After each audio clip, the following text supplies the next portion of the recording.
Throughout the years, legendary entertainer Bill Cosby has been many things to many people: innovator, educator, visionary, and of course, comedian. But to our next guest, he was something even more special, a mentor. Joining us now to discuss his new book, Power Was My Mentor, How America's Favorite TV Dad Helped Me See the Big Picture, is author and comedian Art Garfield. Welcome to the show. Hey, it's a pleasure. It's a pleasure. All right. It's a pleasure. Thank you. Power Was My Mentor. Yes. Explain that title.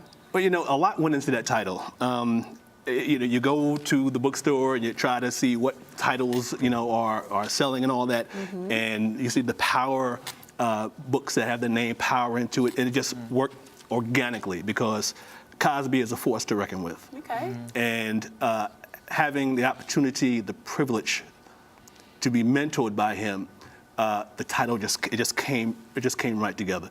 And that whole word power and the mentor, just anybody who is in an influential position and uses that influence to help guide someone who can use that assistance, and they do it wholeheartedly. They do it because what that person is doing has no effect on their own personal career and growth or whatever. That's what that's about.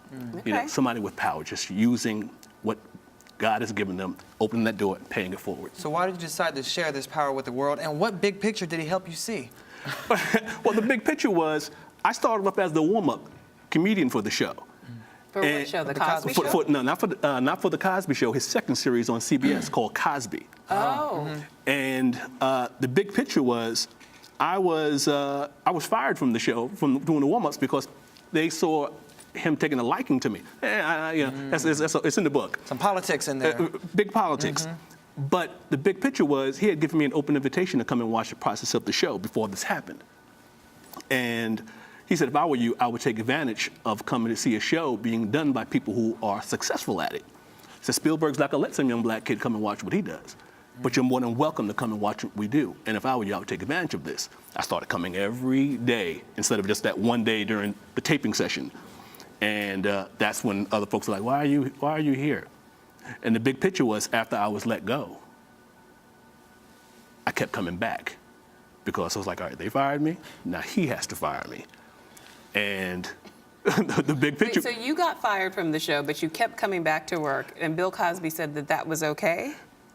Let me tell you how he said it was okay. This is how smooth this man is. See, a lot of people don't know how Cosby works. Okay. They get to see Cosby, the outspoken guy about this and that, and the funny guy on TV and the funny guy on stage, but he is a smooth operator behind the scenes. So what did he do? Because essentially, if it's his show and he's the most powerful person there, then if he liked you that much, then why'd you get fired? Well, I'm in the grand scheme of things, I'm a very small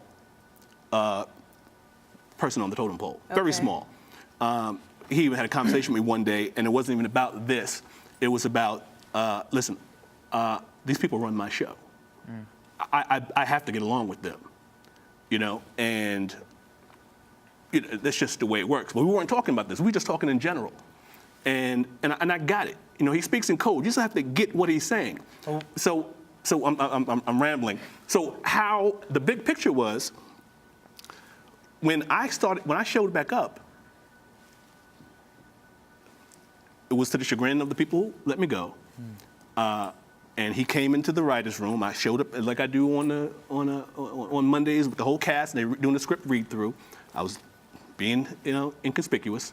He comes in late while the room is full. He does one joke every time, tears the room apart with that one joke. So this is what he did. He came in, did his one joke, broke the room apart, and his very next words were, has anybody seen Garfield? I was like, whoa.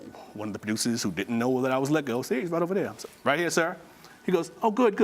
Give Garfield something to read in this week's script. So I went from inconspicuous fired guy against the wall, trying to be cool, just trying to keep showing back up and see what he was gonna say about me being there, to sitting at the table with the whole cast reading a role for that week's episode. Wow. The person who would let me go, I saw them at the corner of my eye, they were like this. So has he read this book You saw me yet? edit my whisper? What has he said about the book? I ran into him 2 years ago while he was doing a book signing at Human bookstore up in Harlem, which is no longer there. And I told him, I said, I'm writing the book. He said, okay, I'm not helping you with this. right? And so we got a nice little laugh after that. Then I saw him again at another book signing up at York College, and I told him, I said, I wrote the book. And he says, let me get it, where's it at? Gave him the book, and he was like, that's what's up. That's what's up. And he was on his way to hit the stage, so our conversation was very brief, but he was excited, he was proud, that I had followed through. And I didn't want to approach him until that book was complete. Mm-hmm. You can't come at Cosby without having to tell him some growth about what you've been doing. So it's literally been 17 years since the show ended, because it was during the 96-97 season that I was there. But I waited a very long time to write it, and then I waited a very long time before I caught up with him to let him know.